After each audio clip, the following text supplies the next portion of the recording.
to my YouTube channel, Little Ways, Little Things. I'm so excited because it is National Peach Month, and this video is a collaboration video, and it's a peach dessert challenge video. I am going to link This and That with Denise Jordan down below. That is a great YouTube channel. It's really similar to content to mine. It's got a lot of homemaking type videos, but her group, Sister Circle, has put together a Peach Dessert Challenge 2019, and you'll see that hashtag in the description box as hashtag Peach Dessert Challenge 2019. You'll also find the links down there to all of the other peach dessert type videos that are in collaboration with this National Peach Month Challenge. So you'll be able to just binge watch a whole lot of peach dessert videos and maybe get some ideas and go down to the farmer's market or to your produce at the grocery store and grab some peaches. So today I'm going to be doing 2 peach recipes for you. The first one is peach tea. I have a confession. I'm a Southerner, a good Texan, born and bred, but I don't drink sweet tea, and that's partly because I'm diabetic and I don't need the extra sugar. So around the time I found out I was diabetic, I started easing back on the sweet tea and just using tea with Splenda. And then eventually I just left the Splenda out altogether and started using a little bit of lemon. So because of that, I kind of feel left out sometimes when all the Southerners are talking about their sweet tea and I can't really join in. But I do love peach tea. And I found this recipe for the Instant Pot, and it is a ginger peach tea recipe, and the sweetener is honey, and you can use as much or as little as you want, so it really goes good if you like sweet tea or you like unsweetened tea, and it's not real syrupy and fake tasting like some of the powdered peach teas are. This is just really natural flavors and it's really good. So I'm going to start out by showing you that recipe, but I also have another recipe. I'm going to show you a peach crisp recipe, and actually when I first got the recipe, and you can see how old, that's kind of the little card. It's so old. It's like 26 years old. It's older than my oldest daughter, and I got it off of I think it was a talk show. I don't know if you remember, but in the early 90s, the talk shows, in the 80s, the talk shows were all the rage in the afternoon. And I got it off of a talk show, and I can't even remember which one or who gave the recipe or anything, but I've been using it ever since because it's super, super easy. So I'm gonna show you those 2 recipes, and I'm gonna start off with this tea one, and it's the Instant Pot, which you know I love using my Instant Pot. And it's just gonna call for 2 quarts or 8 cups of water. And I'm just gonna pour that right into the pot. There's nothing inside the pot. There's no, none of those liners or anything like that. It's just pouring the water right into the pot. Get rid of that. Then I'm gonna be putting in some chunked up peaches, and I didn't peel them or anything. This is actually 3 large peaches, but you can use 4 small peaches. So that's gonna go in the Instant Pot. Now, I'm gonna put in some ginger. This is like, maybe a tablespoon of chopped ginger. So I'm gonna put that right in there. Next comes the tea. I'm using Louisiana decaffeinated iced tea bags. I use decaffeinated because I keep decaffeinated around because I sometimes drink tea at night, and I drink tea all day and all night. I love tea. So that's why I have decaffeinated, but you can use whatever kind of tea you like. This is, like I said, Louisiana brand, but you can use whatever, Lipton or whatever. So I'm gonna take off the little papers right here and throw in 6 bags. And these are not the family size bags, but they're not the teeny tiny cup size bags either. I think these are called, oh, they are called family size, sorry. All right, that's 3, Is that 3? Yeah, 3. 4. 5. 6. All right, now I'm going to kind of squish them down in there a little bit.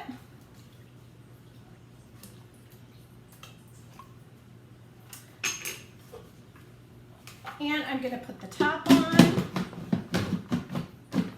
Might have to come over here.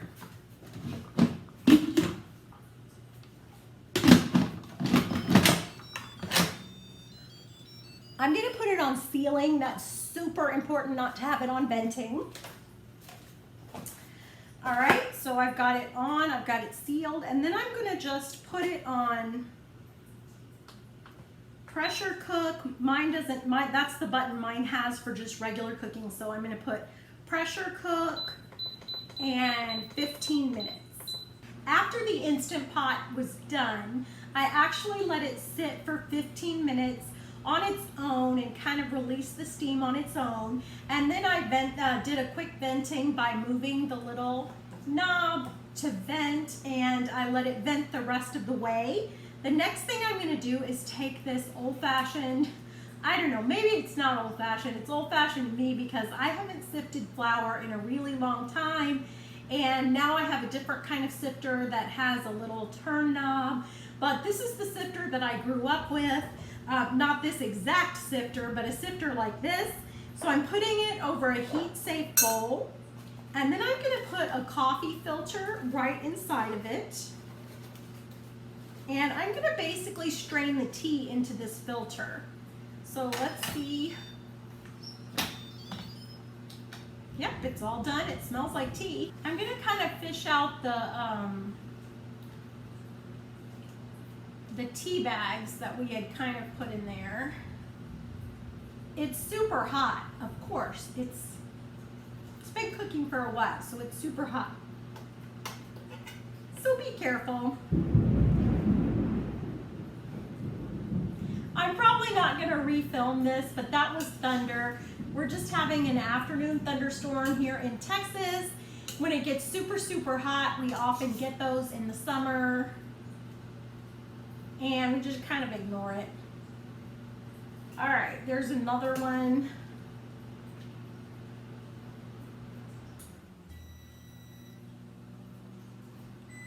All right, that's it. So please be very careful with this if you try this recipe, because it is super hot. Even though it's been cooling for 15 minutes, it's still really hot. So now what I'm going to do is just really carefully pour it into the coffee filter and the strainer, kind of slowly so that it kind of catches up. What we're doing is straining out the peach pulp and also the pieces of ginger. Next, I'm going to add some honey.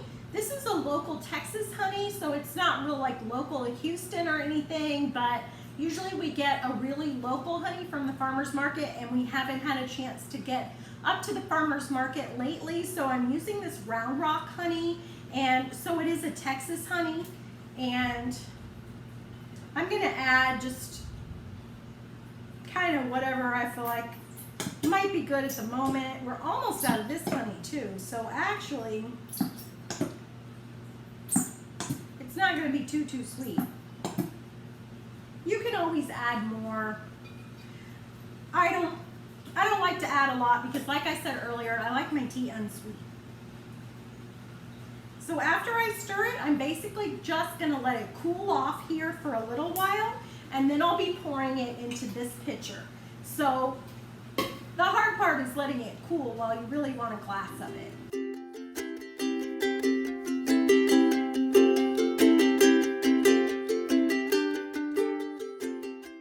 What a rainy, yucky day it is here in Houston, but it is a great day to sit out on the porch, and I thought I'd drink another glass of this peach tea. It is not syrupy and overly peachy. It is definitely tea with a hint of peach and a hint of ginger. I love it. It's very fresh. It's very delicious.